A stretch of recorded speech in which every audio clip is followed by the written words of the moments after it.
What is going on, Royals fans? Welcome into the Queen Sports Network and Queen's Coaches Corner here on this Tuesday night. A beautiful one out here in Charlotte, North Carolina on the JJ's Red Hot's rooftop here on East Boulevard. If you're driving by, if you're listening at home, come by and join us. Make sure you come out and have a good time. We're out here Tuesday night, 6 to 7:30.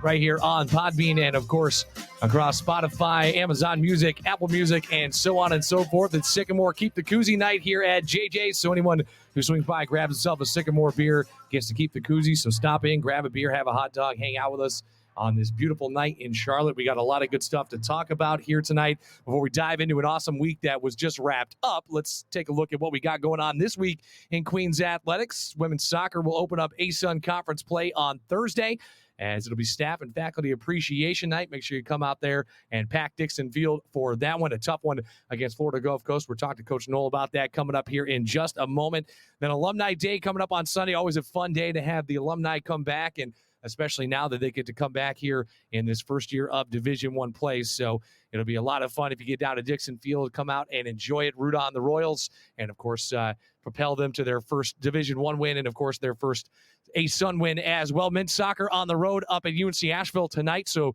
they should be kicking off here in just about 5 minutes or so. We will keep you up to date on what's going on there for an ASUN Big South battle. They, too, are looking for their first win at the Division I level as well. Men's golf got their fall season underway at the Golf Week Challenge in Myrtle Beach. Ollie Smith cracking into the top 20 yesterday afternoon, shot his 68, coming off a wrist injury. That's easier said than done, folks. So we'll keep you up to date on the results there, as they should be wrapping up here as the night goes on. Women's volleyball heading on the road to the GATA Challenge. They'll play Georgia Southern Chattanooga on Friday and then St. Francis to wrap things up on Saturday afternoon. They came off a big-time come-from-behind win and a momentum builder, and we'll see if they can carry that momentum now into a pretty tough tournament coming up here this weekend. Men's rugby heading to the home of the defending national champions up in West Point this weekend. Could it be 2 straight weekends with a top 10 upset? Who knows? We'll talk to Coach about that as he smiles at me here. And, hey, all I got to say is we told him we would have him back on after they upset Penn State on Saturday. They did just that, so you never know. But that is the way sports go, right? Got a lot to get caught up on here. A couple of awesome moments from this past weekend in Royals athletics and this past week as well. Women's volleyball, like we said, a miraculous comeback with their backs against the wall. Came back and won against Oakland 3-2 in that one. We'll talk to Coach Long about that and kind of the tenacity that her team showed throughout that match. Men's rugby, like we just talked about, pulling off a top 10 upset against Penn State. Women's soccer taking the field against an SEC powerhouse. That was a definite experience for sure. We'll talk to Coach Knoll here in just a couple of moments and get to talk to Coach Sonny Dyer about women's triathlon's fantastic start to their Division I careers and, of course, what this new opportunity means for them. So we got all that and more to come here on the Queen's Coaches Corner. Do not go anywhere. First up, we got soccer coming your way. We'll talk to Coach Knoll right after the break here on the Queen Sports Network. Keep it locked. You're right here.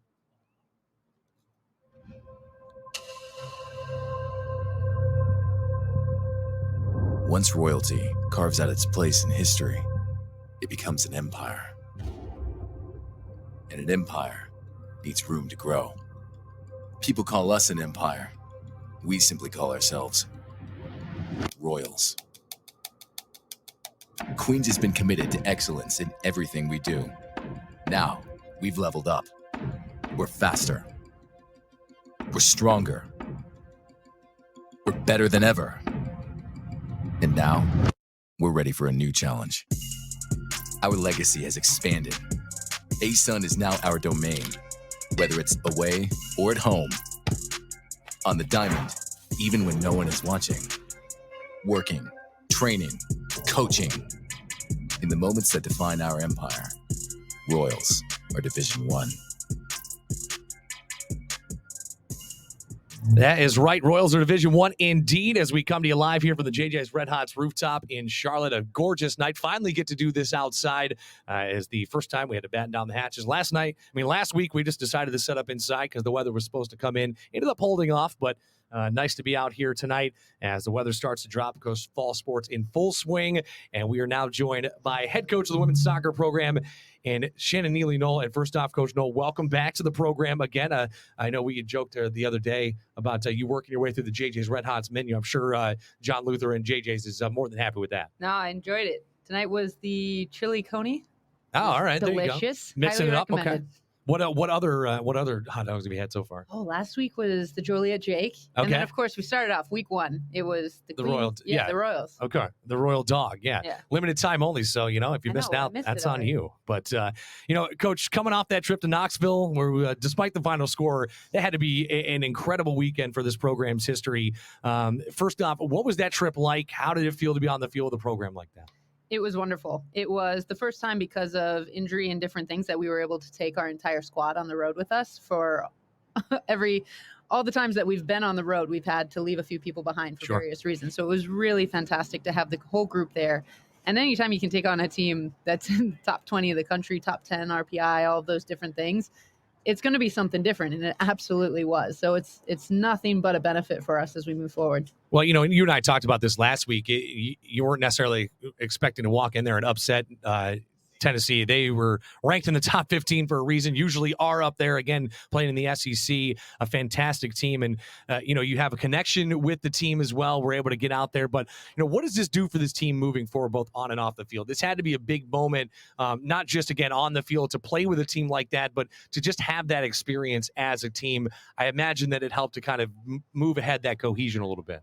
Yeah, you hope. I mean, we knew going in that it was going to be a really big challenge. And quite frankly, I think we walked into a buzzsaw.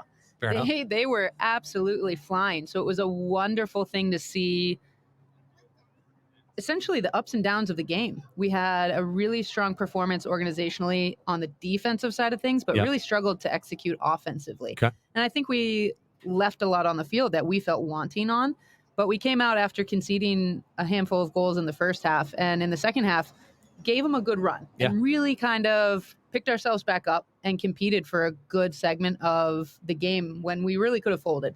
So, of course, as a coach, you're disappointed in the result, but happy to see your group respond one challenged at halftime when they could have just kind of put up their hands and said, hey, we're happy to be here. We'll go home with the experience.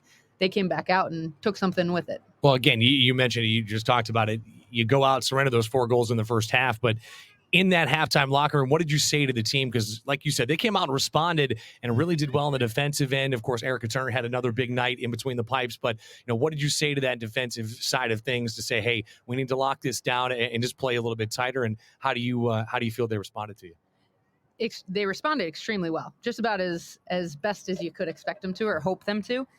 The conversation was really about who we wanted to be and what we were going to take away from this experience. We went in kind of saying, as much as we're going to try to win, we had nothing to lose. And at halftime, the conversation is, what are we going to gain now that we're in this position? Because we felt like we lost our way a little bit in the last 15 to 20 minutes. So the challenge was, here's where we are. Where are we going forward? What are we taking away from this last 45 minutes? And they were fantastic. I think we went 35 minutes before conceding an additional goal, and all the power and all the respect to Tennessee, because they are a professional side. They were quality, and they have some individuals that are truly special. Sure. And we've talked about that defense time and time again, kind of that returning core that you had and how fantastic they'd be. Of course, led by Erica Turner between the pipes for you. Faced a career-high 34 shots, had 12 saves, most saves she's had since back in 2019, when she had her career-high of 14. But, you talked about it. 21 Royals saw action in that game, and that's a special bit of depth that you have. And, for those that maybe don't get to play that often, how special was that experience to get out on the field against a team like that? And, what kind of experience do you think that gives them? Yeah, I'm a big believer in giving people opportunities when you have the chance to do so. And we are a deep team. We have a lot of opportunity and a lot of people that are challenging for starting roles, for time. But you also have moments in competition, whether you're up by a lot or maybe down by a lot, like we saw ourselves on Sunday, where you do get an opportunity to put some people on the field that maybe don't get those direct opportunities when they're second or third in the depth chart. Yeah. So it's special just to get on the field, but to get on the field against an SEC opponent, I think it's sometimes a once in a lifetime. I still have funny stories about when Christine St. Clair scored on me. And hey, there you go. I got scored on, and I still say, oh, yeah, I played against her once, and she shredded me. And it's the same thing. I'm sure that our players and my staff are going to look at some of the personnel there, Jada Bader, who plays up front, Taylor Huff, these players that are in the national program. And in future years, they're going to say, I remember when I played against her. Yeah. And it's something different. It's very special. It's a little silver lining how you look at it, but you definitely take it away. Hey, and not just played against them, but held them scoreless for 35 plus minutes. You know what I mean? Granted, the goals found their way in, but you mentioned for a quality side like Tennessee, it's only a matter of time before they find the back of the net at some point. But absolutely, talking about quality, we of course now shift our attention towards this weekend and ASUN play finally here, non-conference over. We go on into the ASUN side of things, and of course, it doesn't get any easier with the kind of quality teams that you're going to face in this ASUN. But Florida Gulf Coast, no slouch. They have a fantastic coaching staff. What's the mood and excitement right now as you look ahead into embarking now into your first season in the ASUN? It's fun because it feels, again, like a beginning of the season where you come in during preseason and everything is new, everything is fresh, everything is sharp, and then you kind of get into a rhythm. But all of a sudden, right in the middle of everything, it's kind of that reset button. And it's really great to have a group that I really put to task in our non-conference schedule, have a moment to say, okay, here we go. Let's start now. And it does. Like you said, we start with Florida Gulf Coast, who have perennially been in the top of the ASUN. Yeah. They have the returning ASUN player of the year on their roster. So it's going to be a fantastic first test. And like you mentioned before, faculty and staff appreciation night. And hopefully all the professors and faculty and staff from around Queens all make it out because it's something special. Hey, you set a record on a weeknight before. Why not? Why not again?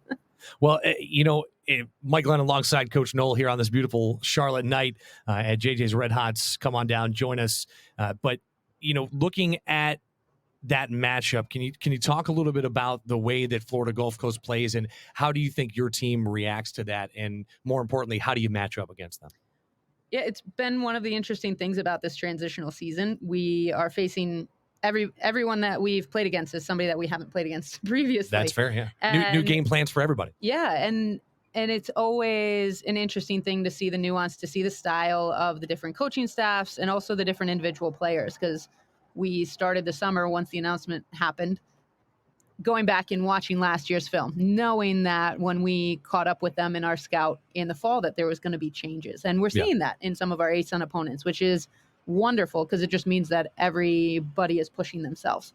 I think Florida Gulf Coast presents a different challenge than Stetson, and we see them in the same weekend. Sure. So it's going to be really interesting. They have some really difference-making speed up top, which is something that I think people are going to see if they tune into ESPN Plus. And they're staunch. They've played a really challenging schedule. I think they're 2-4 right now. Yep. But it's against some really fantastic I was going to say, opponents. you look at who those 4 losses are against. It's against some really good opponents. Exactly. One of those being the number 8 team in the country, Florida State, and a team that is always vying for a national championship at the Division I level. Looking at that team as well, I think one thing that stands out to me, at least maybe this year they've had some ups and downs, but for the most part, that is a team, and Coach Blankenship, a fantastic defensive mind.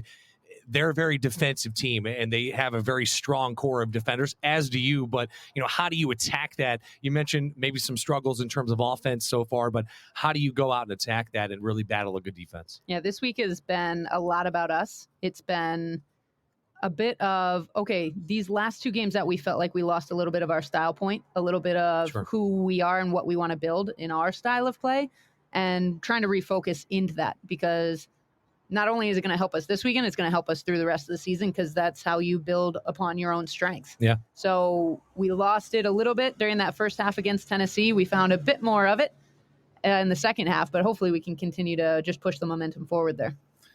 You talked about it. It doesn't get any easier. You flip right around onto that Thursday, from that Thursday and go to a Sunday matchup. Good news is at least you could stay at home. So, I mean, you have to hop on a bus and go somewhere after a tough game on a Thursday night. But talking about Sunday, it's Alumni Day for the program. That's always a fun day, no matter who your opponent is or, what the stakes are. Let's start there. What does that mean to you and to this team, really, to have those alumni in the stands and have those folks come back? It's a Sunday, so people are actually able to get out and do stuff like that. But, what kind of juice does that guys give you going in that Sunday matchup? hopefully a good amount. Some of these alumni are former teammates of the current Sure, roster. yeah. So having that familiarity, having that support from a peer, from a friend, somebody that you care about in itself goes a long way. And then for myself personally, as a new staff to this, they all outrank me in terms of their Seniority. tenure and Yeah, their I get seniority you. here. So to have that support and to have them come back and still be prideful and excited about the program means a ton to me and my staff, because they don't owe us anything, but we're working really hard and hopefully putting out a good product so that we're continuing to make them proud of being a part of our history. Well, you just touched on a little bit there. A new staff all around. Of course, Keegan played for the Royals, Yeah. so he's been around the Royals for a while, but not in the coaching ranks anyway. But, looking at that, what does that mean to you, especially as a new head coach, to see, that kind of response from the alumni? Because I know we've seen that, not just, of course, we'll see that on Sunday in person, but one thing I've noticed really throughout this season, despite the record that you guys have, they have been so supportive in terms of this transition into Division One, and I know that just makes them proud to be a former Royal. So, what does that do for you guys as a team? There's just an excitement. I think they're really enthusiastic about what's happening. Yeah. They don't feel like it's something that's happened after they've left. They feel like it's something that's happened because of what they did. Sure. And that to me means everything. I think any collegiate program can show off the strength of who they are and what they've done by the engagement and excitement from their alumni base. Yeah. And this soccer group is something special. From the spring, they were coming out to games and they participated in our 7-a-side tournament. Yep. Learned what it was to be a former student athlete Sure. as opposed to Yeah. the current. But they're wonderful young women. They're great professionals here locally in Charlotte and Yep. then everywhere around the globe because of our international base. So it's really wonderful, one, for me to get to know them because I didn't get to work with them directly. Yeah. And I think it's wonderful for our players because in a short time, in just 2 months, our seniors are going to be alum. That's true. And even though they don't feel it, Pulling on the during heartstrings it, I tonight. know a little bit, always a little bit of motivation. It's all right. No, it's a short window that you get to be a student athlete, and sometimes you don't realize how small of a window it is because you're young, so you're always in it. But it's only 4 years of your life, so it is something very fleeting and very special. So it's nice that there's still that connection and pride to Queens. And I can tell you one thing, I think for any sports program around the world, if you talk to any alumni, they'd be like, man, I wish I could go back and have those couple of years back. You know what I mean? So looking at the game itself, Stetson, a good opponent. They won 2 of their last 3. They battle Liberty on Thursday night as you guys play Florida Gulf Coast to come here on Sunday. They seem like a team that you match up pretty well against, though. So how do you use that to your advantage? How do you exploit that? Sundays are always challenging matches. When you're coming off of that Thursday game, you only have 2 days of rest and recovery, and soccer's not built for that. Yeah, that's fair. Yeah. Even Sunday to Thursday can be a challenge if you're a player playing 75 to 90 minutes.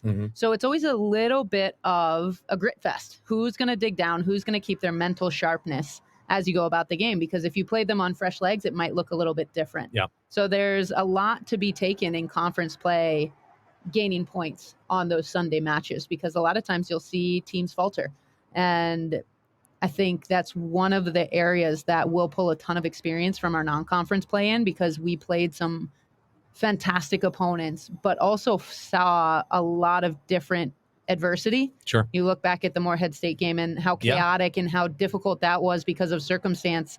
You look at a Tennessee where at halftime we really kind of had to pick ourselves up and reevaluate going back at them. And the response in particular, those are lessons that show up on Sundays. Yeah. And it makes me proud that they've responded when those things have happened. When you bring up an interesting point there in terms of kind of that quick turnaround, how do you coach for that? I mean, how do you just say, all right, well, let's see what we got. But at the same time, like, how do you game plan for that, switching gears so quickly and trying to face a completely new opponent? And especially, it's one thing if you're used to playing them a year in and year out, but this is the first time you've seen this opponent and you're doing the same thing on a Thursday night. Now you're doing the same thing on a Sunday. How do you handle that?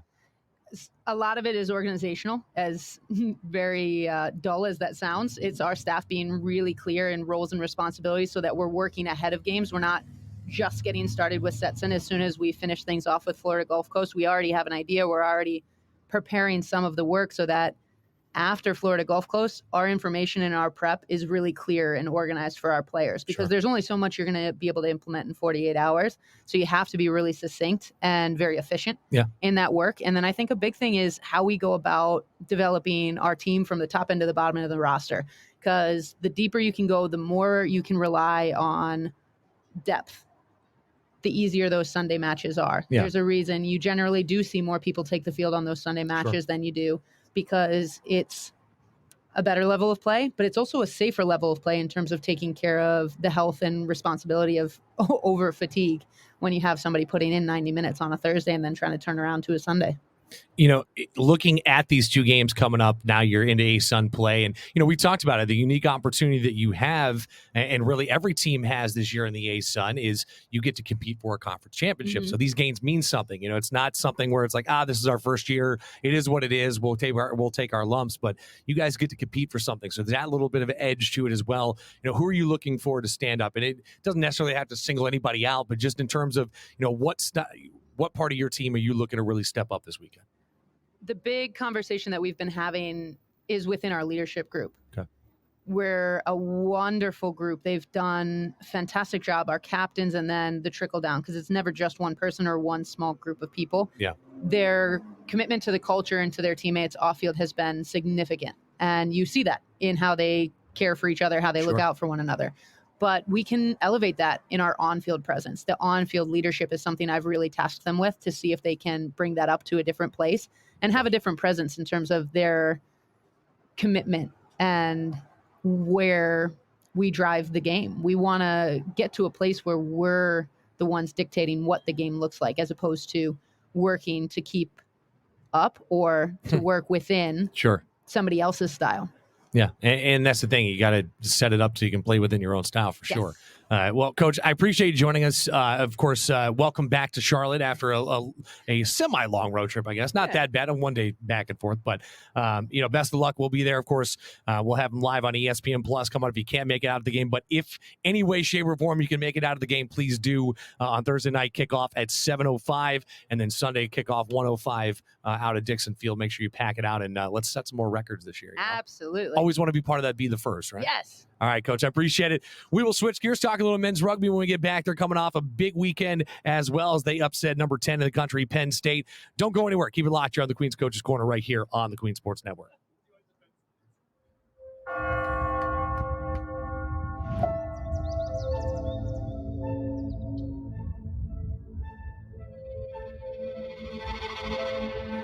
Every journey has a starting point.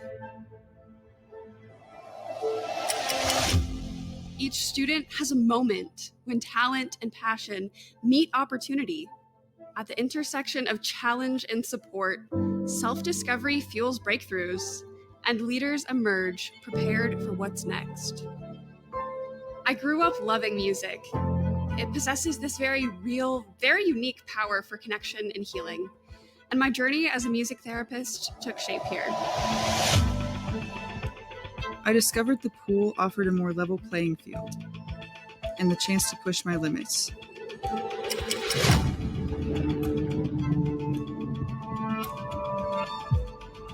At Queen's, there's so much opportunity, and our potential for greatness accelerates with every step of our collective journey. I've always had a knack for chemistry, and that talent has magnified since I got here, rippling out in new directions. I'm not afraid to take risks. I believe challenges make us stronger, and innovation only comes when we're willing to lean into the unknown. I'm still not sure what the future holds, but whatever it is, Queen's has prepared me for it. My professors push me in the classroom and believe in my abilities. My coaches, professors, all of us, we're one team, one family. Here, my voice is heard. I'm given the freedom to be myself and charter new opportunities for change. Here, strength comes from within. Practice makes perfect. And curiosity knows no bounds. I believe Queen's graduates will create a better tomorrow. Where we go next, that's up to us. Back here on the Queen's Coaches Corner, coming to you live from JJ's Red Hot's rooftop. It is a gorgeous night out in Charlotte, a fantastic night to actually do this for once upstairs on the rooftop. Come out and join us. It's Sycamore Keep the Koozie night here at JJ's. Come on upstairs, have fun with us as we switch gears and talk a little men's rugby right now. And I am joined by Coach McKinney for the second straight week. And, I don't want to say I called the shot last week, but I'm just saying you come in after a top 10 upset. What are you going to do? And, late breaking news here, if you will, folks. Queens up into the top 10 in the country, number 7 in the rankings that just got released a few minutes ago. So first off, congratulations on a big weekend, and then a nice little cherry on top there with the rankings too. Yeah, so one of the interesting things, so I started the program 5 years ago, and the goal that I set really wasn't a national championship. It was to be a top 10 team in the country. So the rankings were just released probably about 5 minutes ago as I was waiting to come on, and we came in at number 7 in the country, which is like a huge accomplishment. And I told the players, after we played Penn State was number 10 in the country and just a very, very good team. Historically, always a top 10 team.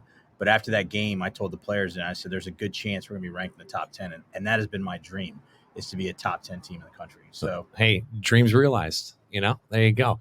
Well, you didn't just play him. You didn't just beat him. I mean, you had a pretty emphatic win. It was 12-10 at halftime, but you ended up pulling away and 27-10. And you told me something before we came on in terms of holding him scoreless for 78 minutes out of the 80. That's a pretty fantastic stat. I don't care who the opponent is, but especially somebody like Penn State. Looking at that game, initial reactions, praises. What do you got for us, Coach? Yeah, so I'm a defensive coach. So the first thing we looked at when we looked at the tape of the game, we held them 78 minutes. They scored in the first 2 minutes, so that's the downside. But we held them without a try for the next 78 minutes. So it's a testament to the boys how much time they put in. It's a testament to the coaches and how much hard work. It's a testament to Queens to taking a chance and saying, hey, we want to start rugby. So hats off to the boys. 27-10 win against a top 10 team. Yeah, it's just it's a dream. Unfortunately, and I told the players, we haven't had a chance to really celebrate it because we go to West Point this and West Point's the defending D1 national champion, and we play them this Friday night. So we really haven't had a chance to celebrate, but we have a bye week after West Point. We'll be able to debrief and talk about what we've done the last couple of weeks. Well, one thing I can tell you, Coach, and I'm not the head coach for Army. I don't claim to be, but I think they're looking at this matchup a little bit more differently than they were maybe previous to Saturday coming up, especially now that you guys have cracked into the top 10 and are at number 7. All of a sudden they're saying, oh, okay, we got a top 10 matchup coming up this weekend. We should probably lock a little bit more in. Just to go back to our conversation last week, I think one thing you told me that was apparent at least, or maybe it was to the layman, but at the same time, that fact that playing on turf and trying to use your speed to your advantage. Now, heavy downpours for a vast majority of that game. Did the rain negate that, or do you think that speed is what helped you guys kind of show up, especially in that second half? Yeah, I think the rain slows you down. So if you're a faster team, like they're a bigger team. Yeah. They've got some really good skill players. I think we were probably smaller, and I think we may have had an edge in terms of speed. Yeah. We look to try to play wide. It's tough to play wide and be a fast team on a wet day. Fair enough. But what we look to do is kick to the corners and play defense. And that's what we always talk about. No matter what happens, we know that defensively we're sound.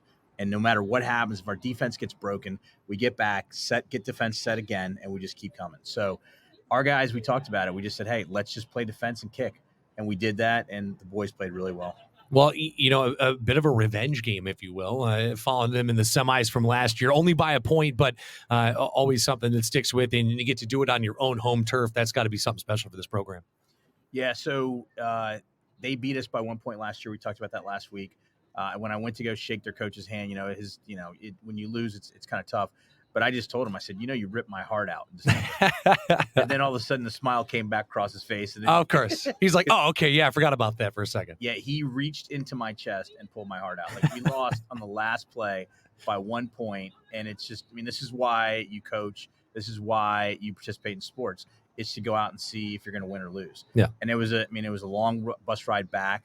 But it gave me a long time to think about the game. Mm-hmm. We showed the game during camps. We showed it to our players. We game planned. And, we were ready. We were definitely ready. I would say so. And even in the first half, you lead 12-10 at the halftime buzzer. But let me ask you this. Going into halftime, what is it you guys discussed heading into that second half that you think kind of sparked something in their minds and really just obviously played their hearts out in that second half, held them scoreless, and then you tack on 15 more points on top of it? Yeah, I think we were playing well. That was the halftime speech, and there's no adjustments, no subs, because we were playing well. We just weren't getting points from it. Gotcha. So I just said, hey, stay the course. Just get in there, stay the course. Just make sure we're making our tackles. Communication's a big thing with us. We talk about our comms. Make sure our comms are high, and just keep playing. I knew the points. I felt like the points were going to come. If we kept doing what we were doing, the points were going to come. I didn't know they were going to come to that level. Sure. But yeah, I told them, hey, the points are going to come. Well, that's got to just be, again, you're on your home turf. You see that momentum all of a sudden start to build, and away you guys go. Olivier led the team with 2 conversions. Tom Key, Bradley Kenyon, Chester Stanion, all of them had big days, leading the team with tries. Tom Key also had a drop goal as well. Yeah. What was it about their performances that stood out to you? And, of course, some of these guys are guys that have been with you for the last couple of years and have really become leaders and emerged as leaders on this team. And obviously they did the same thing on Saturday. Yeah, Tom Kay is an interesting individual. He's one of our captains, and I rate him a top 10 player in college rugby. Wow. Now it's taken him a while to get there. So to hit a drop goal in a game, that's like having fuzzy dice on your mirror. Like that's when you know you got the game going. Like you're like, hey, I have the confidence. It's coming. I'm gonna hit a drop goal. If you pull that out in a big game, yeah, like that is just confidence. I was going to say that's just dripping with confidence there. It is, because if you miss it, your head coach is on the sideline looking at you. And you got to come back to that sideline and explain that decision. You do. But he's got that much confidence. When he hit the drop goal, I was like, that's probably, one of my assistant coaches said, that was a statement game. I don't think that's a statement game because I think he's still got a lot more left in him. But Hilton's another guy, Oliver, another guy. He's from South Africa, high-level player. Young, still has a lot of rugby left, but just played excellent. I mean, we had a lot of guys in our forward pack who played excellent. Prince Louis Bush, Travion Reed, like they were the workhorses. I mean, that team was bigger than us. I mean, they were bigger 1 through 15, and we came in, and the boys just mentally were ready. Our defense was great. We came off the line, make big hits, and I couldn't be happier. Couldn't be prouder. Well, and that's the thing. Rugby, of course, is such a team game. It's not necessarily something you can go out and just win by yourself. Yeah. So, looking at that and talking about that, how big was that week of practice after we talked on Tuesday, those next couple of days? What did you see from the guys that you went in? And I have to imagine, of course, it's a big game, big opponent. You want to do well, but you had to have a little confidence as a coach after seeing them practice for those couple of days and going in and saying, hey, we're ready to go. Yeah, I think one of the things that was interesting for us is we didn't graduate a lot of guys. We had one guy that was a double major that needed another year of school, so we didn't graduate a lot of guys. We graduated 2 very good players, one guy that got drafted in the MLR Major League Rugby draft, Doyle Hedgepeth, and then Jake Tingham was another guy who was a starter. But pretty much a lot of our guys came back, which was really good for us because we didn't need as much time to gel. Sure. The issue is as you go through a tough schedule like we have, you've got to have some of these freshman guys stand up. So we had one freshman that started on the wing this weekend who actually did really good. And we're trying to get more guys that are going to be inserting because to play a full D1 schedule, like you're going to have guys that have small injuries that won't be able to play. Sure. Tertius Dretson is one of our co-captains. He had a small injury from the game before and couldn't play. So it's the next guy up. The next man has got to get up and has got to play. And he's a workhorse for us. He's such a 4.0 GPA, good citizen, leader on the field, and couldn't play. And that's got to kill you. Like if you can't play. I can imagine, especially in a game like that, for a captain not to be able to. But, I feel like that is a way that you can grow as not just as a captain, but as a human as well, as knowing that, well, I got to do this from the sideline and I got to make sure these guys stay in it because, of course, that is part of being a captain is not just playing well on the field. You got to keep them mentally into a game. And I have to imagine that he was like having another assistant coach on the sideline this weekend. Yeah, he was. So he scored twice against Penn State last time we played him. Okay. So I think in his mind, he was ready for this game. Sure. But yeah, so what I do is when guys are hurt like that and they have what I call high rugby IQs, we turn to their minds. We say, hey, what are you seeing? What Mm. are you seeing that we can't see as coaches? What are you seeing, and have them relay some of that information to us. I love that. Sometimes young guys get excited and jumping up and down. Like I tell them, I don't want that. I don't want you behind me yelling when I'm trying to figure Sure. out what's going on. But we just say, hey, what are you seeing that you can help us out with? Yeah. Well, looking ahead at this weekend, of course, like you said, no rest for the weary, if you will. But you have a little bit of extra swagger to you as you head up to West Point. You guys head out on Thursday, and of course, we'll play coming up this weekend. How do you take some of this momentum from this past weekend? But how are you game planning to play a team like Army? Again, another big physical team, maybe a little bit more speed than Penn State has. But how do you game plan for something like that? Coming off the emotional high of this past Saturday, do you use some of that in your game planning towards this weekend? Yeah, I think one of the things for us is confidence, right? Sure. I think it's not arrogance, it's confidence. It's going out in the field and saying, hey, we're confident in what we do. We know who we are. We know what our game plan is, and we know that we need to go out and execute. We've watched a lot of tape of them. They're very fit. They're very physical. They're coached very well. They have some of the best lineouts in the country. Their back line is very good. I mean, they don't have a lot of weaknesses. Sure. So for us, what we do well is we kick very well. We have good kick chase. We have good fitness, and we play really solid defense. So we don't want to get away from who we are, and we want to go out there and hopefully try to impose our will. And it's tough to impose anybody in the top 10. You're not gonna impose your will for 80 minutes. That's right. But if you can get pockets of the game where you can go out there and play your game, it gives you a chance to win. So for us, ironically, we've played West Point 3 times in a 14-month span, partly because of COVID and partly because of just, the proximity.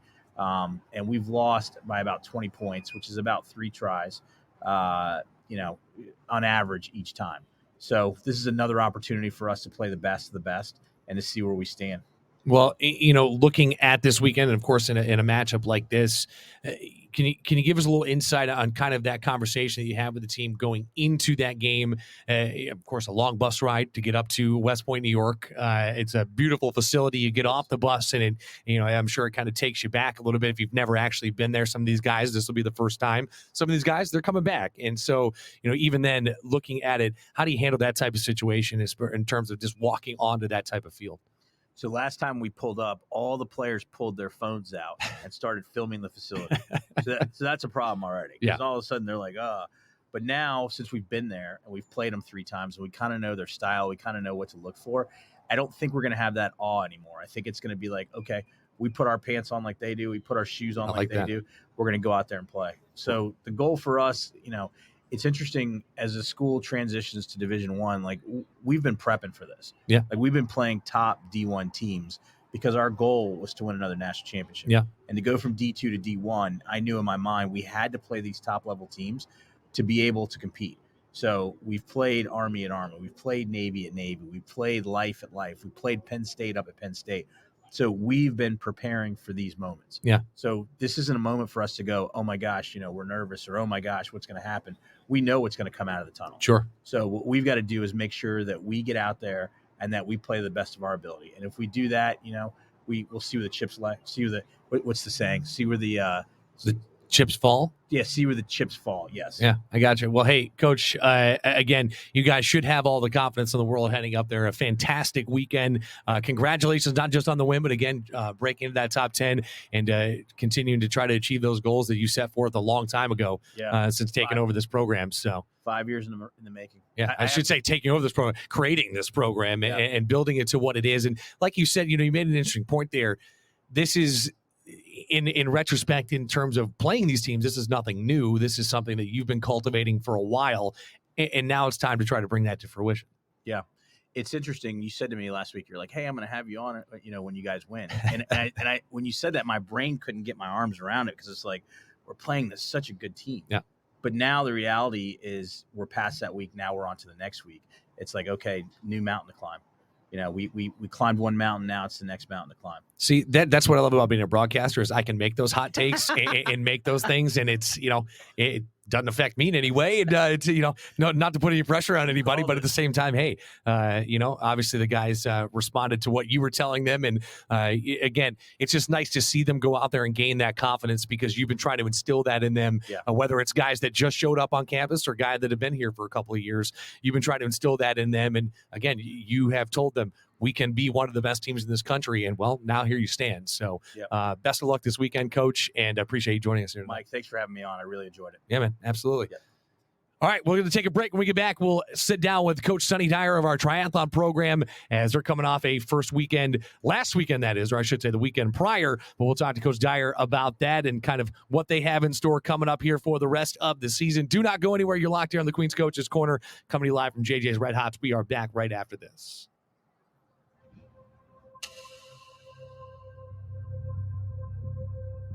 Once royalty carves out its place in history, it becomes an empire.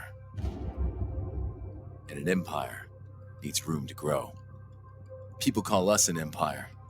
We simply call ourselves Royals. Queens has been committed to excellence in everything we do. Now, we've leveled up. We're faster. We're stronger. We're better than ever. And now, we're ready for a new challenge. Our legacy has expanded. ASUN is now our domain, whether it's away or at home. On the diamond, even when no one is watching.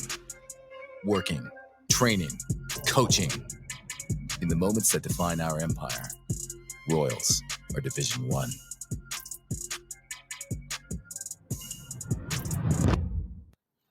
Back here live from the JJ's Red Hots rooftop, live on Queen Sports Network. Glad to have you along with us. Mike Lennon sitting in here as a beautiful night for this.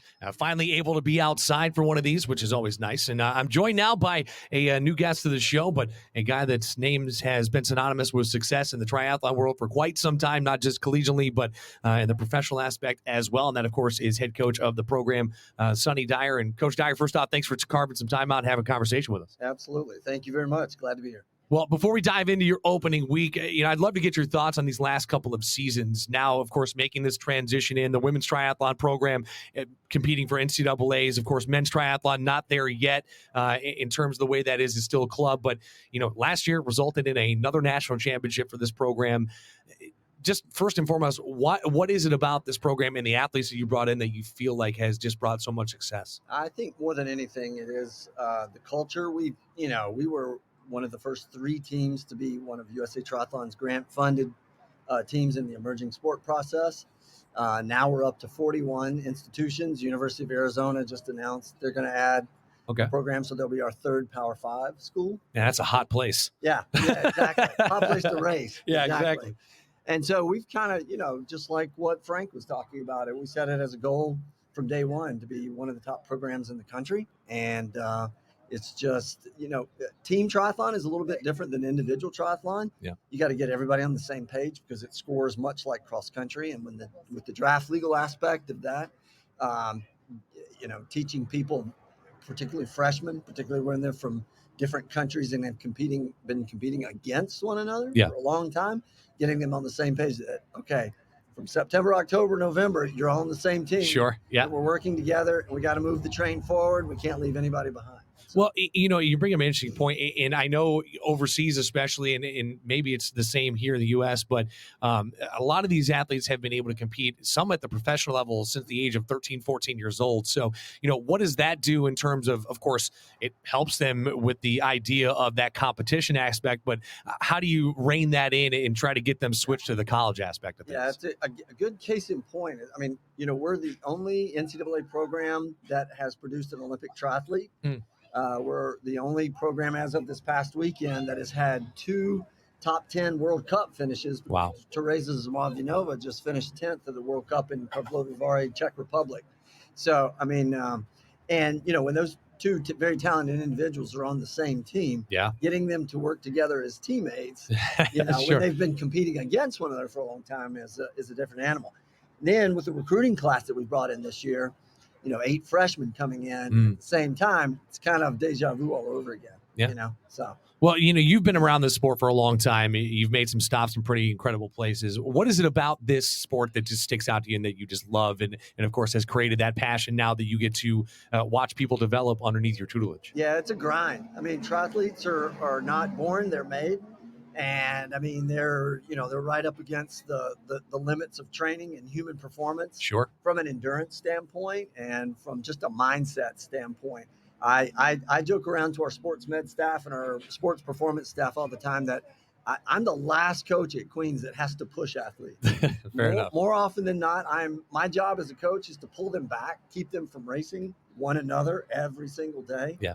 And let our hard days be hard, let our easy days be easy, so that we can kind of operate together and effectively when we all put numbers on.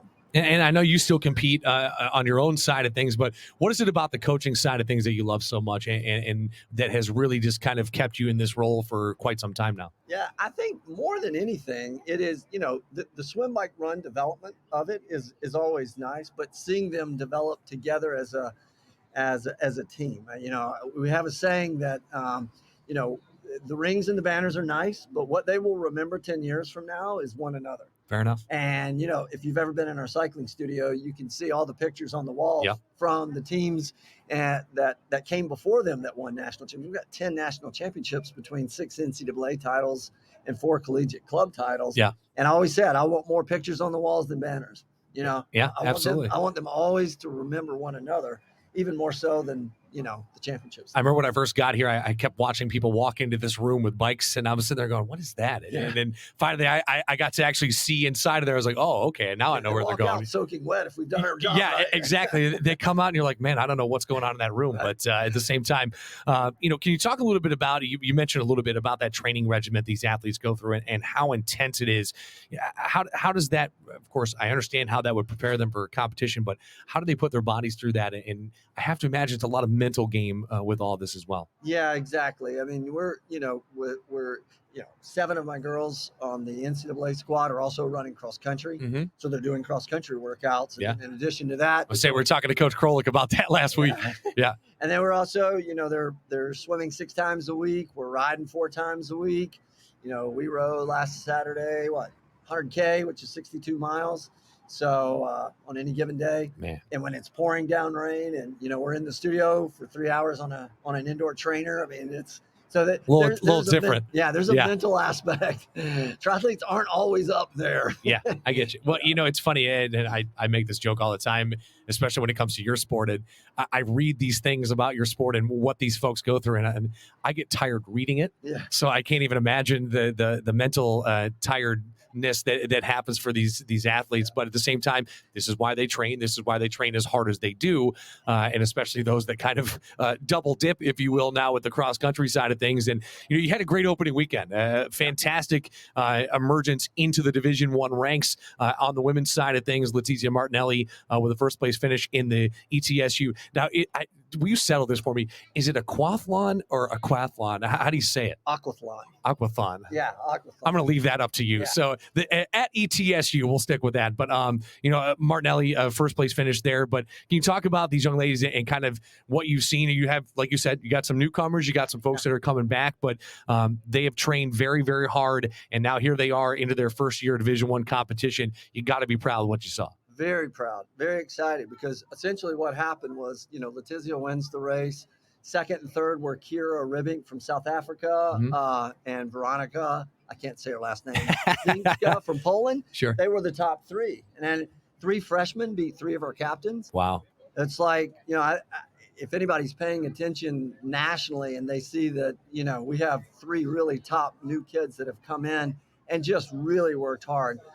Cara McDonald from Canada would have been up there as well. She just happened to swim an extra lap in the pool. Gotcha. As well. Gotcha. All right. She was literally so far ahead that she miscounted the laps. And ended up swimming 50 yards longer. Otherwise, she'd have been up there as well. Sure. Simple, easy mistake when you're leading the race. Well, and I have to imagine when you see 3 freshmen do this, and especially as the veteran, that creates a good type of competition in the locker room. And of course, now moving it ahead to the rest of this season, it's just got to help each other build more and more and more. Well, I'm super excited about the way the captains were excited for the freshmen, because what they understood was that this is that we have against with 4. And our aim in any single season is to get to 4.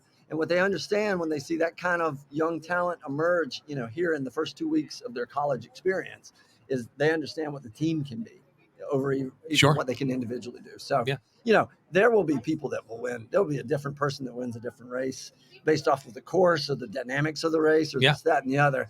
None of us are worried about that. Fair enough. For us, it's about putting 5 finishers and 2 displacers across the line before anybody else. So. Well, looking at, and just to touch back on something we talked about with Coach Krolik, that relationship with cross country and Coach Krolik, and how is that partnership? How does that benefit everybody? And again, it creates a little bit more healthy competition, but at the same time, what does that do for all these athletes? Well, it really speaks to what my recruiting strategy has been from day one, because what a lot of collegiate triathlon coaches will do is they will evaluate talent based off of individual results. Individual results in individual draft legal races usually prefer selectively at the front of the race the swimmers. Gotcha. When I came into Queens, one of the things I saw was a swim infrastructure that was second to none nationwide. Yeah. So my recruiting strategy was let's go out and get the runners. Let's teach them how to swim.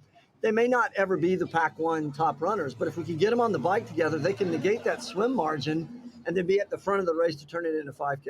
Yeah. So I just gave you 8 years of recruiting strategy away for free right there. There you go. But what it also for all you triathlon coaches listening in, there you go.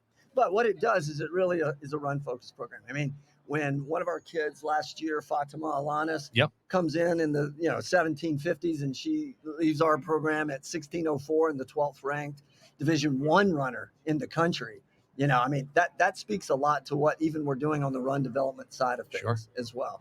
So, to have, now we've probably got 8 girls in our program who have a capacity for 5,000 meters. And I'm talking off the bike of anywhere between 1630s and 1730s or so. Wow. So that's good packing, and packing wins races. Yeah, absolutely. And you mentioned a little bit there in terms of the swimming infrastructure that is a part of this. That's something that's, of course, very unique about your sport is it is basically 3 sports in one. Right. And how do you manage that and stuff like that? So I have to imagine developing those relationships with guys like Jake Krolik and, of course, Jeff Dugdale, who's led our swim program to 7 consecutive Division II national championships. That's got to be a nice little kind of, networking ability there. And, of course, that helps you recruit folks in to say, hey, these are the types of facilities that you'll have to train in. Come and help us win. Absolutely. And who writes our swim workouts each day is last year was my assistant coach, but he's now the men's and women's club team head coach. Okay. But he's done a phenomenal job in understanding and what tri-specific workouts look like. Sure. How to get rid of the fluff, because in our training regimen each week there just can be no fluff because there's no extra hours, there's no extra energy, there's no extra calories. So we got to make it count when we're in the water. Yeah. And so Miles Fowler's done a fantastic job of that. John Lau does a lot of the swim stroke analysis for us. And believe me, when you have kids from 19 different countries, you see a lot of different strokes. Sure. Because a lot of different coaching. I was going to say there's a lot of different coaching aspects that come into that, and maybe some habits you have to break, and some things that I'm sure you've seen along your way here since becoming a head coach, not just here, but along every stop that you've had is, you might pick some stuff up and say, oh, okay, I never really thought of it that way, and go from there. Right. Exactly. And then, my specialty is kind of the teaching of the bike, tactics and strategy. And we do that every Wednesday. We get out on the loop that goes around campus immediately out of the water, and we set up different race scenarios. And we talk about wind direction and speed and gearing and cornering and, what happens when a group is up and how to get numbers and how to clockwise the rotation versus counterclockwise the rotation, all of those things that make the little differences that add up to wins. Yeah, absolutely. And credit to you. More often than not, I see you riding right along with them. Try. So, yeah, exactly. Try to keep up with them at least, right? I was joking that I'm going to need an e-bike very soon. Have some help I like that. to keep up with them, but yeah. Well, looking at this past week, looking at that opening race, of course, besides the win and seeing these freshmen, what else do you take away from a race like that in terms of looking ahead now to the rest of the season? I think more than anything too is that many of these kids were on their second weekend at college. Yeah. And so we have a saying that it's not the training that makes you better, it's the recovery from the training that makes you better. And the recovery from has everything to do with the medium. Well, for many of these kids, the medium has now changed because now they're in classes. Now they're living with a roommate. They're eating at the CAF. They're managing life on a dorm. They're managing their social schedule, their study schedule, et cetera, et cetera. So to perform that well, And doing it in a different country for a lot of them as well. In a different country and speaking different languages and that kind of thing. Sure. Exactly.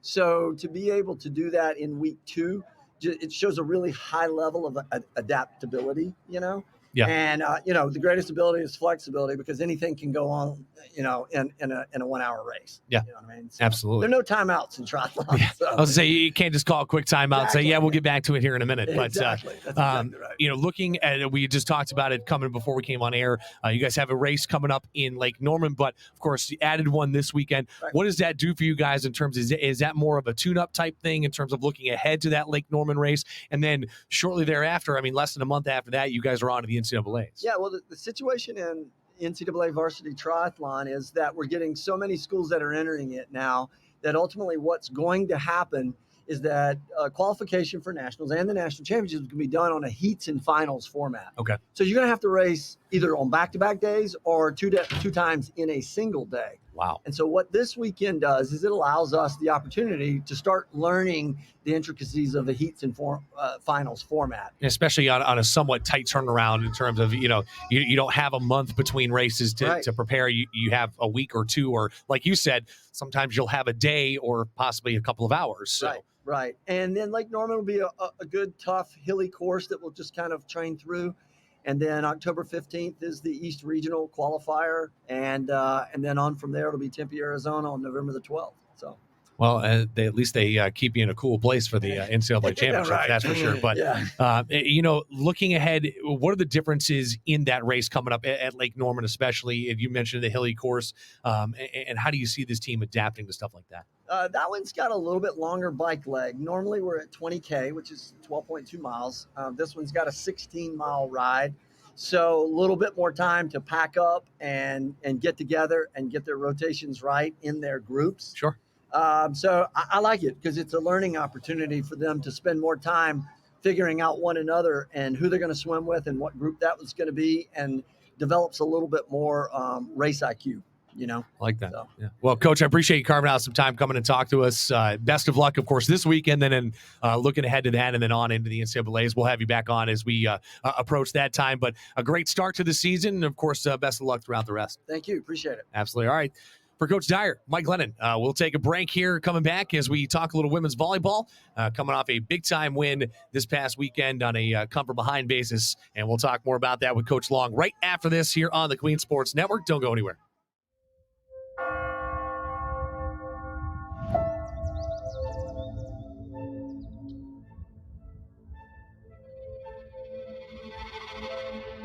Every journey has a starting point. Each student has a moment when talent and passion meet opportunity. At the intersection of challenge and support, self-discovery fuels breakthroughs, and leaders emerge prepared for what's next. I grew up loving music. It possesses this very real, very unique power for connection and healing. And my journey as a music therapist took shape here. I discovered the pool offered a more level playing field and the chance to push my limits.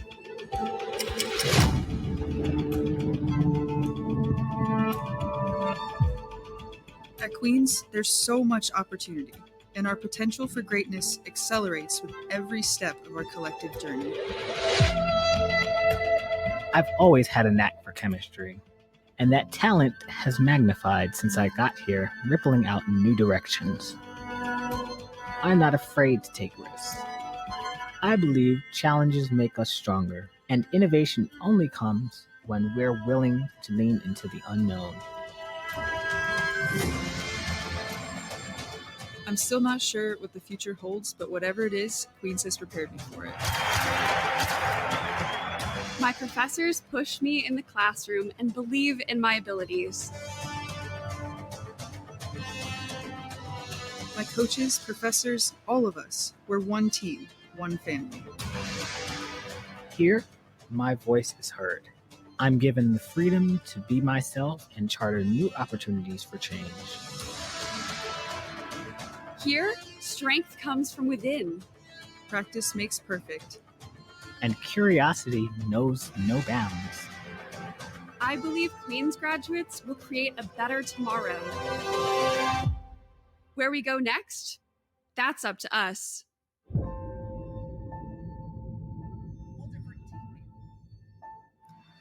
Back here on the Queens Coaches Corner here on this beautiful Tuesday night in Charlotte. We're on the JJ's Red Hot rooftop, and we, of course, appreciate you joining us here across all of our networks. But I am joined now by head coach of our women's volleyball program, as we were just talking before coming on air. A bit of the, actually, excuse me, not a bit, the most road-tested team we have thus far in the fall sports. Of course, they will have their first home match coming up a week from Sunday. But, Coach, thank you once again for carving some time out after practice, but also between road trips. Yeah, we've had a lot of good quality team bus time. Yeah, see, there you go. And now we've had some good quality airport time. So we're definitely bonding as a team on the road. I was going to say, 10 matches in, you guys are probably more bonded together, at least bus ride wise, than most people have in a season. So at that point, I guess always working up, right? Yes, of course. Well, we missed you last week. You were at UNCG for that one, but then after a couple tough losses, you guys put something together on your final match of the weekend against Oakland, and maybe not the way you drew it up, I would say, but initial reactions on how your team stayed resilient in that 3-2 win over Oakland. Really impressed with just the way we were able to calm down and execute. We obviously made some adjustments after the second set with some personnel and some game plan that I think really helped. But then when we went into the fifth set, I've been doing this for a really long time, and I've seen some comeback wins. We saved 8 match points. I was just doing the math in my head because I saw that coming up on my notes, and I was like, I think that's 8 or 9 match points that you saved. So, if you don't know what that means at home, that's beyond impressive. So There you go. We saved 8 match points, which was very impressive. We ourselves only had 1 match point, and we converted it. See, only need one. Yeah, only need one. We only needed 1. So just very impressed with our team's ability to calm down and perform in the moment. And maybe not the way I would have drawn it up on Saturday night or Friday morning, Sure. But a win's a win, and you will take them however they come. Well, speaking of that, you guys saw the reverse of that a couple of weeks ago against Charleston Southern, but now you get to be on the reverse side of that coin. But even in that third set, I mean, you guys were down 16-12 at one point, ended up putting it back together and really fought back as a team and got contributions from folks that have been there and from newcomers as well. So, what did you see from your lineup as you guys started to creep back into that game? I think one of the real benefits of our team this year is we have very versatile players. So, we have an Abby Kreiser that can play the outside or the right side. Yeah. Allie Johnson can play both sides of the ball. We've rolled in a 6-2 and looked really good in a 6-2, but then against Oakland, we ran a 5-1 and we looked really solid in a 5-1. So I think our ability to adjust based on what we're seeing from other teams and maybe from our personnel itself, I think really shown in that Oakland match. That we did run some different lineups and some different personnels. Kendall Bush has been doing a great job as a setter for us, but she actually played DS for us at the end of the Oakland match. And in the fifth set, during one of those match points that we saved, she actually had 4 digs in a row. Wow. To save that match point. And correct me if I'm wrong, she was a young lady who was hurt for a majority of the year last year, so she's coming back and getting her real first taste of collegiate volleyball this season at the Division I level against a pretty good competition. Yeah, so for her, to go from like taking the setting role to in that match, just based on what we needed from her, coming in as a solid defensive player and really saving a really important match point defensively just shows the versatility of our team. Sure. And that we're going to get contributions from a lot of different people in a lot of different ways. Well, looking at that fourth set, I mean, you guys ended up pulling away with that one 25-15 to force the fifth. What was different about that fourth set to you that you saw? Was it just you could see the confidence starting to build back, or? Well, I think our defense definitely picked up. Gotcha. Through the first couple of sets, we had a lot of trouble blocking and marking their hitters. So I think their hitters were able to do a lot offensively against us. Once we kind of saw what they were doing and changed some of how we blocked things, our defense picked up. Sure. Big time. So they were getting as many kills as they used to. The rallies in that game, I wish it would have been live streamed, because what I got from other people is like, it took so long for them to put up points. I was like, because the rallies were that long. Really? Like the rallies, they were Gotcha. Oakland, very strong defensive team. Okay. And so they're a really strong defensive team. We're a strong defensive team. So we just kind of were able to outlast them in some rallies. Yeah. And I think when rallies go on and that starts happening, you can start rolling points from a fatigue standpoint as well. Well, and then again, I'm sure the fifth set was good for your heart, and a little bit of sweatville. But like you said, 8 different match points that you guys went up against in that set. But more importantly, what was the conversation from you in terms of talking to the team at different points? I'm sure there was a timeout or two in there at some point. But what kind of conversations were you having with your team, and how did they respond in your mind? Well, my first timeout was at 6-1. Ooh. Okay. So we tough start. Tough start. We actually started the fifth set pretty rough. So my first time out was 6-1, and I think I said something to the, like, don't worry about the match as a whole. Worry about the point in front of you. Win the point in front of you. Yeah. If you do that enough times, the match will take care of itself. So don't worry about the match as a whole. Just worry about the point that you're playing at the time. Sure. Focus on that. And it just stringed enough of those together. But yes, we saved 8 match points, but we were down 8-2, 11-4, 13-7. Yeah. And then actually down 14-10. Yeah, and then again, 18-17. Yeah. After you make that march back, all of a sudden you end up going down one more point, and you're like, uh-oh. Well, actually, we were down 15-14, 16-15, and like we were actually on the back side of that until we went up 18-19. Gotcha. Or 19-18. I can't remember the second timeout that I took, but I think my message was the same at every single timeout. Don't worry about the big scoreboard, Sure. worry about the single point. That's fair. And I think we just string enough of those together. We had some servers go back there and do a phenomenal job from the service line late in that fifth set to pull them out of system and give our defense a chance to convert. Yeah. So I think that really helped in those moments. And I think as we were marching back, I saw a little bit on the other side of the net that they got a little bit uncomfortable. Fair enough. Because they had some missed serves late in that fifth set that I was a little bit surprised by. Sure. And I have to imagine at some point they're looking at you guys going, how do we put them away? Like, how do they go? Both sides were thinking that's because, fair. Okay. Just how long the rallies were. Yeah. If you looked at some of the rallies, I mean, there were 4 or 5 digs aside in a given rally. That's a lot. I mean, most rallies last under 10 seconds. These were lasting much more than that. So I think both sides were kind of thinking like, gosh, what does it take to get a kill in this gym? Yeah. And with those 2 teams, it took a lot. Well, and I know Jordan Johnson got the final kill of the match, but this is one of those matches you look back, you read the story about it. Not only is it a good story to read, but there's just name after name after name. And so I have to imagine everybody that touched the floor for you in that match contributed in some way, shape, or form. Oh, for sure. I mean, and even those that maybe didn't, our team mentality is that everybody's got a role, and people on the bench are either, being cheerleaders, but also they keep shot charts. They give information based on what they're seeing. Like, hey, this is where you can get a kill. This is what's open. Or, hey, every time out of this rotation, they've been setting number 12 on the right side. Yeah. Giving that type of information. We have a 2-person coaching staff, and Coach Murda does a great job with our serving game plan, but we can only see so much. Sure. And we can only give so much information. And so their teammates watching the game and giving information is really important as well. And we talked about this a couple of weeks ago when you were on the program. A very young core of players, even the returners, of course, a very young core of players, a lot of freshmen coming back from last year. But what kind of growth have you seen in this sophomore class and even the junior class heading in?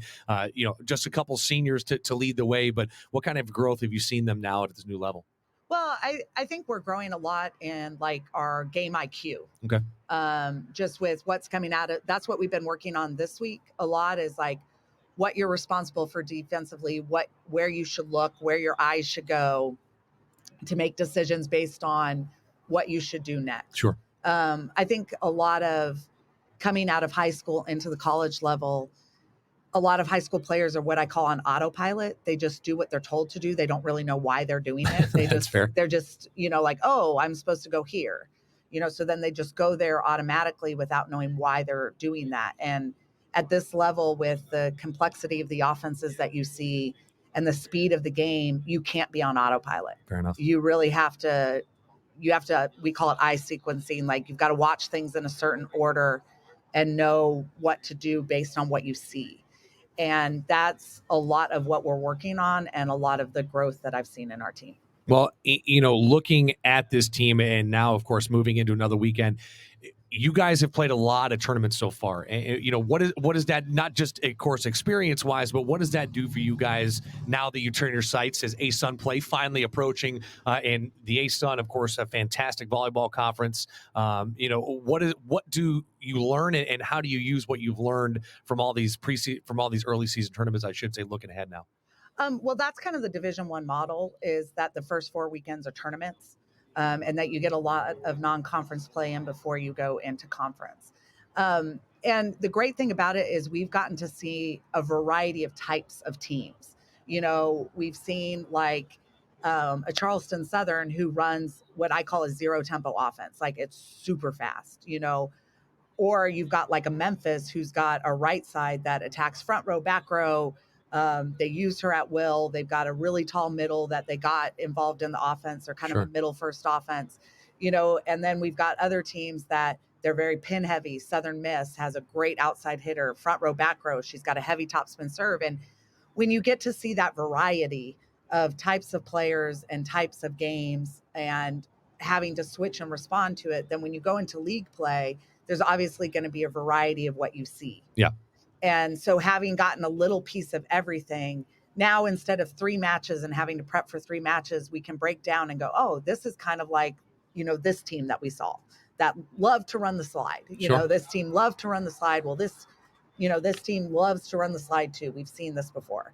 This is how we're going to attack it. So getting a good variety of the types of teams you play early helps you be able to adjust when you see a variety of teams in league play. Well, looking at this weekend, you got 3 more good teams that you're going to be playing with Georgia Southern, Chattanooga on Friday. You got 1 more against St. Francis. Can you give us a little insight in terms of how those teams play and how you guys are kind of game planning heading into that? Because I have to imagine, there's something to be said. And, of course, in this game of volleyball, like you said, it's the D1 model, playing multiple matches in a day. But at the same time, these are teams that you guys have never seen before. I was talking to Coach Knoll about that earlier in terms of that short turnaround. And now it's like, okay, here's another team we haven't seen, and here's another team we haven't seen.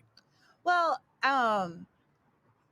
so I come out of the Division III model, which they would play like 4 in a weekend sometimes rather than 3.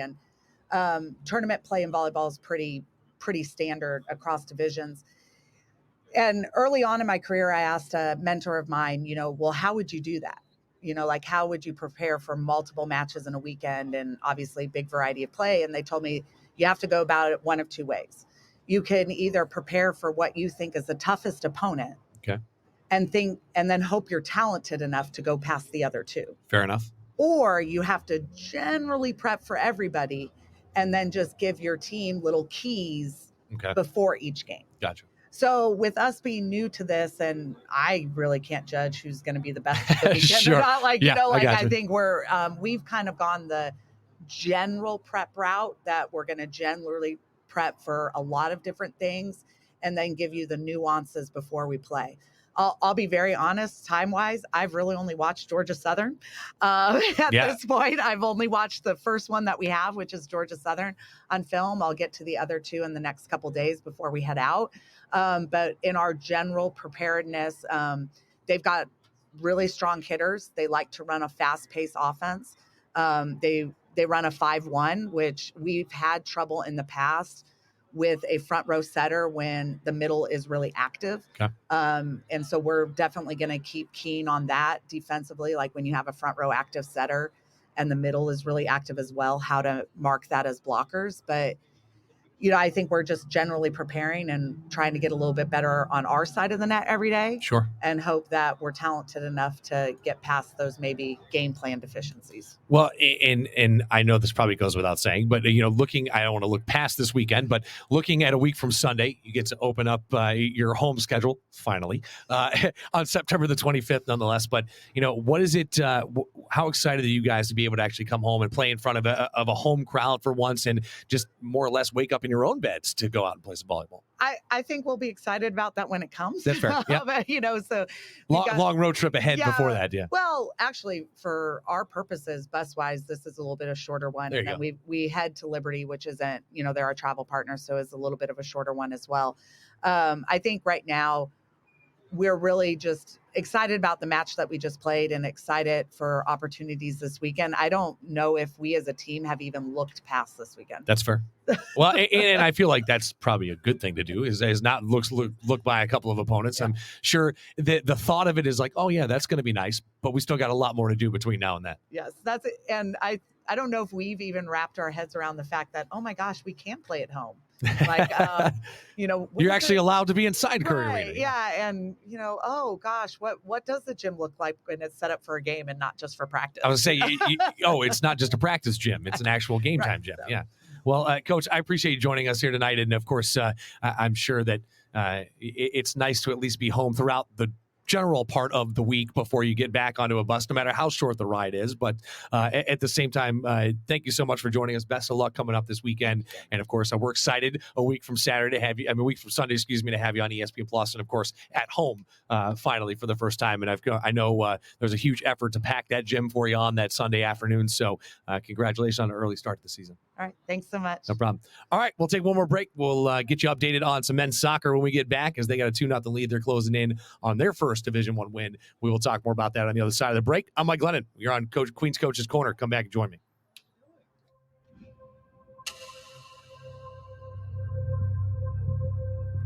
Once royalty carves out its place in history, it becomes an empire. And an empire needs room to grow. People call us an empire. We simply call ourselves Royals. Queens has been committed to excellence in everything we do.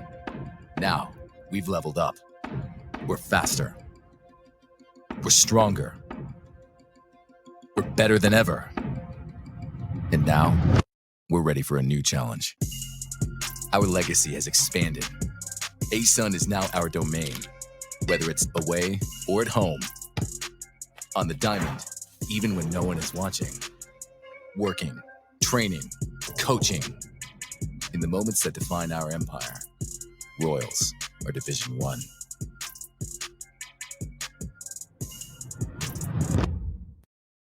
Life. It happens.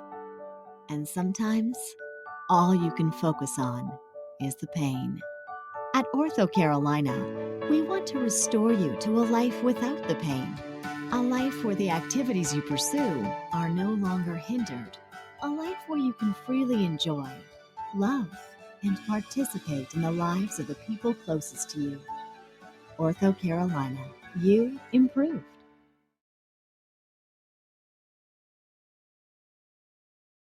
Back here to wrap things up on the Queen's Coach's Corner, live from JJ's Red Hot Rooftop. A gorgeous night here in Charlotte. We, of course, thank you for joining us across the Podbean app, Spotify, Amazon Music, and so on and so forth. Make sure you like and subscribe across our social media platforms at QU Sports Network and, of course, at Queens Athletics as well. Got a busy weekend coming up. A couple of soccer matches coming your way live on ESPN Plus. Yours truly will be on the call for those, as women's soccer will open up ASUN play.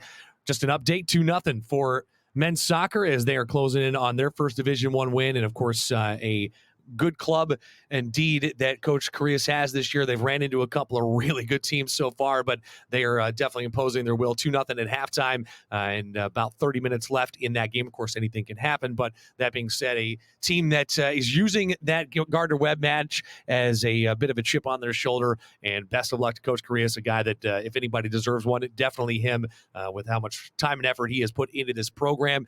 Make sure you tune in on ESPN Plus coming up 7 o'clock, 7:05 first kick, 7 o'clock pregame. We'll get you started on ESPN Plus on Thursday night. And then, of course, we'll flip around, do it again on a Sunday afternoon, right as football starts. But watch the old-fashioned football as women's soccer will play Stetson. Then a week off, weirdly. And then we got 6 games in 8 days on ESPN Plus. We'll talk more about that coming up next week on Queen's Coach's Corner. We appreciate you joining us here on this Tuesday night. Go out and enjoy the rest of your weekend, folks.